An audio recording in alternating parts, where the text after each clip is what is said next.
cracking, and this all appears to have been caused from that horizontal crack that we were talking about on the right side of the wall. So while I don't think that the horizontal adhesion crack is much of a major concern, it definitely hasn't happened anytime recently, because I can see someone put some caulk over the top of it here, and I don't see any new cracking since the caulk was put on, and it does appear to be a little older.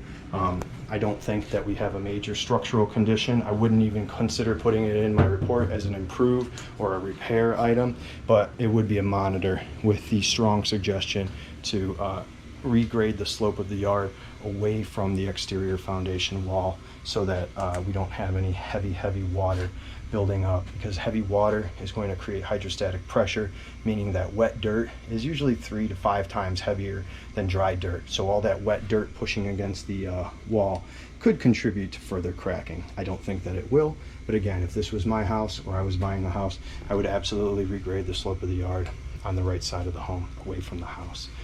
Over here, a little bit more stair-step cracking, most likely caused by the aforementioned right side wall. We're now looking at the back side wall of the home. You can see a lot of this wiring here. This Romex is not really encased behind drywall or protective conduit, so we're always going to recommend that these be encased behind the drywall or behind the conduit, so that they don't become a bigger issue. Again, here, these wires should again be in conduit. We also have a little bit of some exposed wire splices here.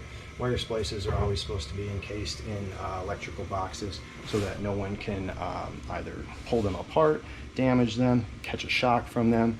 Animals can't pull them apart, like rodents or anything like that. And also, as we move along, we've got some hanging GFCI outlets down here in the basement. I mean, this is just a bit of a safety concern, because no one can tell what'll happen to this as it's laying on the ground, especially if we ever had a bunch of like water leakage or anything. So these hanging damaged outlets, all of this Romex that's exposed or improperly terminated behind these where it's just cut right here and not actually in a termination box, should be corrected, so that we don't have any further electrical hazards.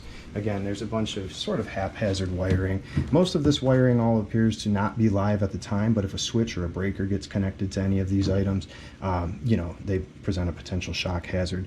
So having an electrician come down into the basement just to troubleshoot some of this kind of haphazard wiring would be a good idea. But again, in summary of the basement, getting the furnace and the AC serviced based on what we had just talked about earlier in the video would be a great idea. Having a plumber come in to repair the leak above the hot water tank, repair the leak below the first floor bathtub, and repair the leak below the basement toilet would be super important. I think it would be a good idea to have an electrician come down here and just kind of correct or troubleshoot some of this haphazard wiring down here. That would be important, but not as important as servicing the mechanicals like we had just talked about. Overall, the last thing worth noting is we have a little bit of asbestos tape here. This tape is older. It's what we used to use kind of in the way of like current duct tape now. It had a little bit of an insulation value, but it contains asbestos, and the issue with that is it can cause cancer, and it can cause you know, asbestosis or mesothelioma. And so a lot of times we always recommend that these asbestos fibers just be sealed up.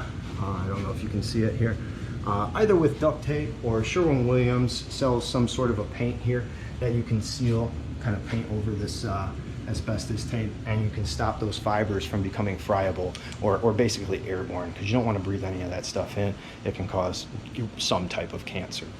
The last thing I think worth noting is I did see a little bit more yellowing, bubbling of the wall paint kind of around the back right corner of the home. And again, I think a lot of this has to do with the reversed grade that we saw on the right side of the home. It's just allowing a bunch of water to you know, build up around the exterior foundation walls.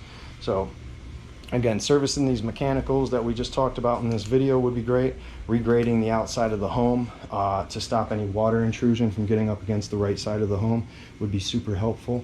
And getting a plumber in here just to take care of these 3 discovered roof leaks would be super beneficial. So I hope this video helps you out a lot, because I enjoyed making it. And if you have any questions, just give me a call, text, email, or leave a comment down below in the YouTube video, and I'll be happy to answer it for you. Thanks again. Have a great day.